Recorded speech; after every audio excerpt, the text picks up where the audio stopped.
guys, how we doing? So, by some miracle, this thing actually is staying up. So we're gonna get in and get her primered. As I knock all my stuff on the ground here.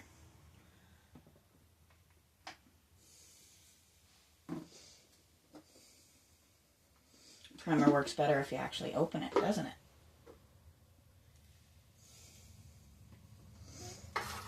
There we go.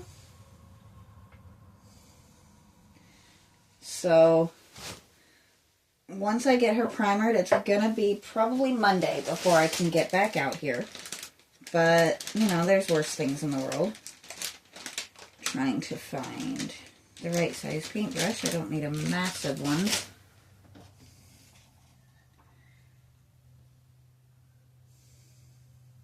Never mind the 3 dozen paintbrushes I have laying around here.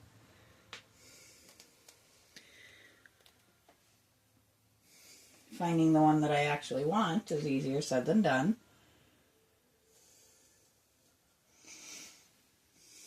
So, I'm probably going to have to double primer this, just because it is very old, very beaten, and some of it is kind of some really weathered metal that is not necessarily going to hold the primer really well to start with. So a couple of layers. Miss Ma'am, you do not want to be on there. Come on. I don't want to paint you. Little ladybug.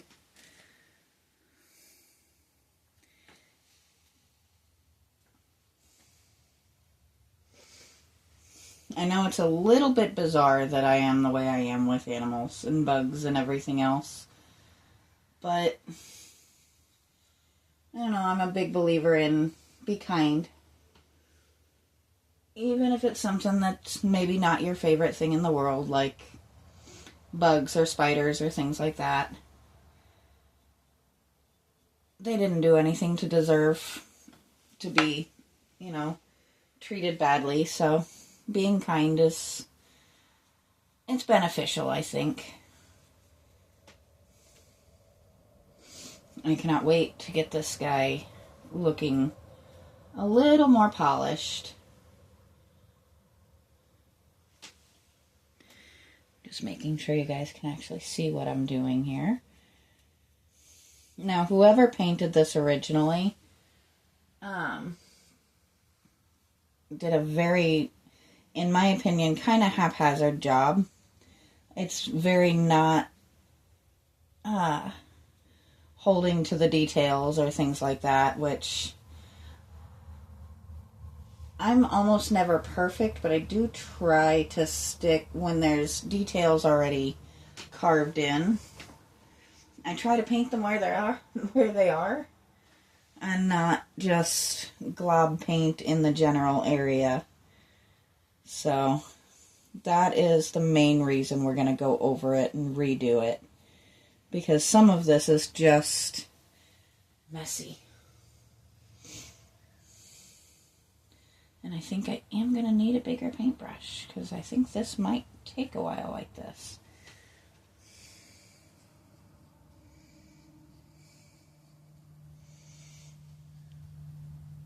You know what? We're going to switch to a bigger paintbrush. There's that massive one that I said I didn't need. There we go. Now, I know I'm not as regular on my schedule right now as normal.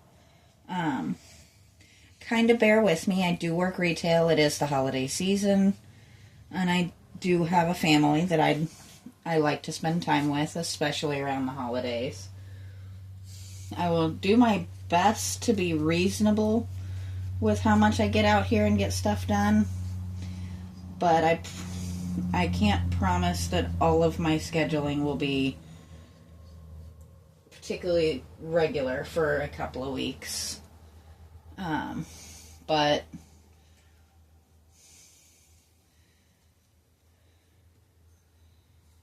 you know, I will always try to get out here as often as I can. And if it's going to be a good while between, I do try to pop some videos up of the pets or things going on around the house. Once in a while I'll throw a baking or cooking short up. And try to do something so you guys know I haven't completely forgotten about you.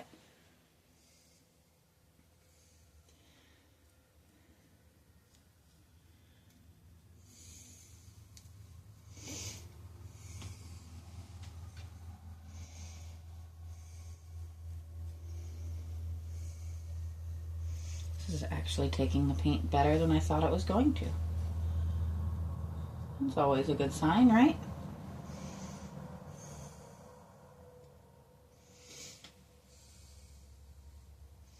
And our primering this time is a twofold reasoning.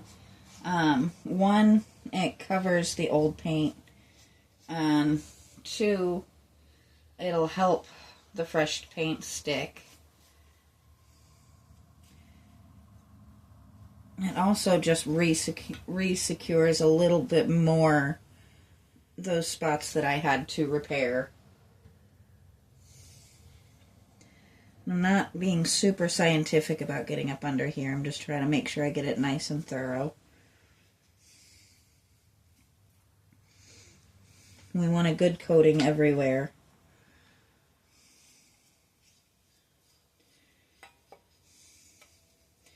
My partner had me cracking up because his question was, well, why not just dip it? It would probably be easier.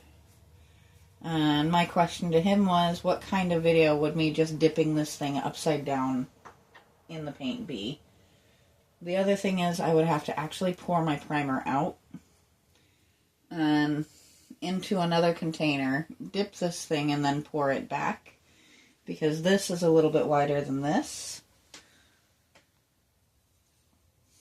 So that would actually eventually constitute more work than just taking a few minutes and painting her. That was a bit more than I meant to get. It happens that way sometimes, though. I cannot tell you guys how excited I was when I took the supports out and she stayed up.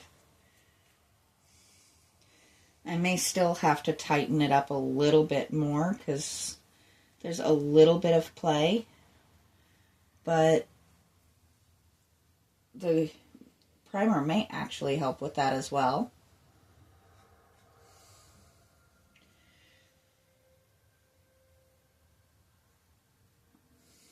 There we go.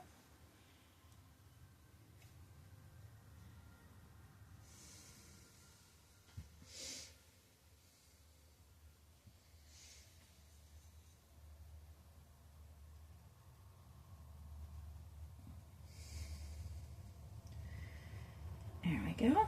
So I'm not looking to make today super duper long. More than anything, it is really cold out. And I've had my heater going for a good bit, and it was very warm in here, but it does cool off very quickly. And I don't want to freeze.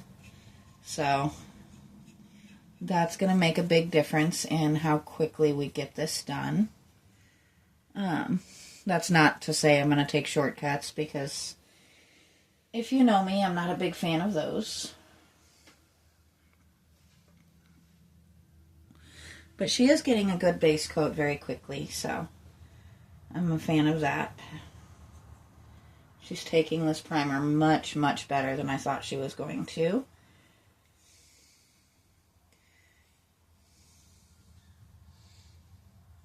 Which is something that's always going to make me happy. When something goes easier than I thought it was going to, it's just always a wonderful thing. And yes, I feel just slightly bad holding this by the mouth, but I'm trying not to get too much primer on my hands. You're not going to be able to see a lot of this part, but I don't want to turn her around just for one little section of leg there.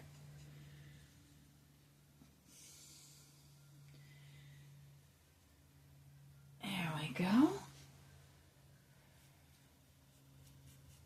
Get that hair nice and coated. Those disturbing eyes that I'm not the queen of eyes or anything. We know I'm not very good at them, but I can at least usually get them both pointing in the same basic direction. These, well, you can kind of see. Those are not quite right.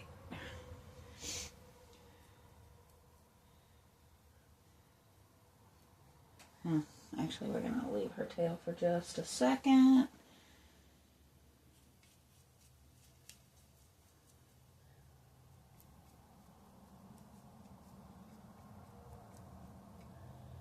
Now, obviously, some of this will go back to very similar to what it was.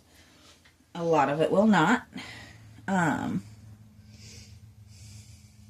really want to give this the paint job to match the beauty of the sculpting. Or molding, or however this one was done. It's a beautiful piece that, for whatever reason, was just, I feel like, almost lazily painted. And I am not a big fan of that kind of thing. Either paint it or don't. But don't do kind of a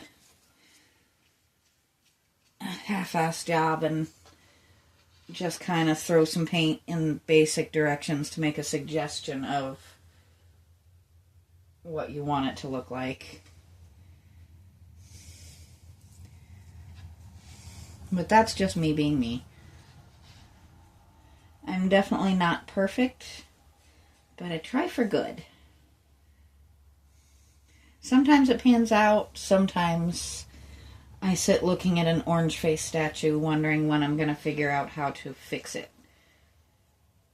But I don't just slap some paint on it and call it good. My not so great projects will sit back here until I get around to fixing them. And in case you were wondering what I'm talking about with the orange face statues, that would be this little gentleman whose paint did not take correctly. So we will be working on him again soon. I am unsatisfied with the way he looks. So we've got the horse done. I'm going to tilt you guys down just a teensy bit so that we can do the base.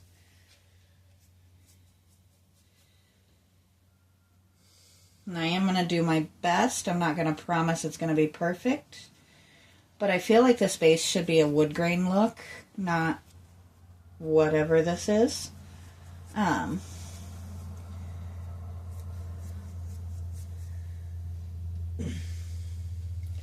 It's kind of a gold and pink base with what looks like just kind of bits of white, really badly dry brushed over it, which doesn't give it a really good pedestal vibe.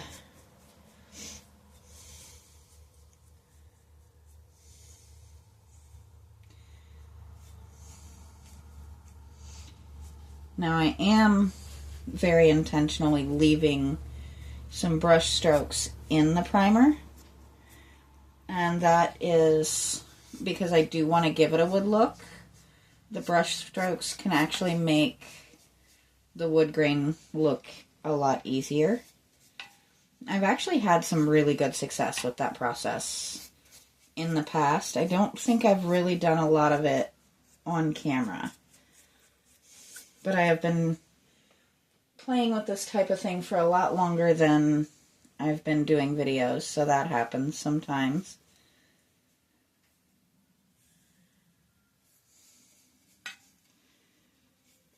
Some of my old projects, I really do wish that I had filmed them, because some of them really did come out very, very neat.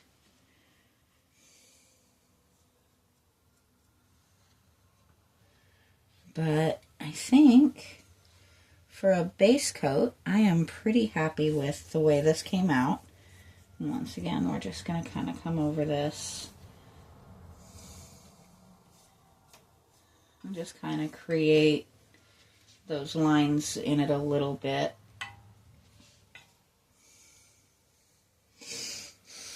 So there she is with her first layer of primer. And as I said, I'm not going to get back out here to film until Monday, but sometime between now and then I will pop back and do a second coat on her so that it's really pure white when I come back in to film again. But I'm pretty satisfied with how she's looking now. So I am going to go ahead and stop there, and I will talk to you guys next time.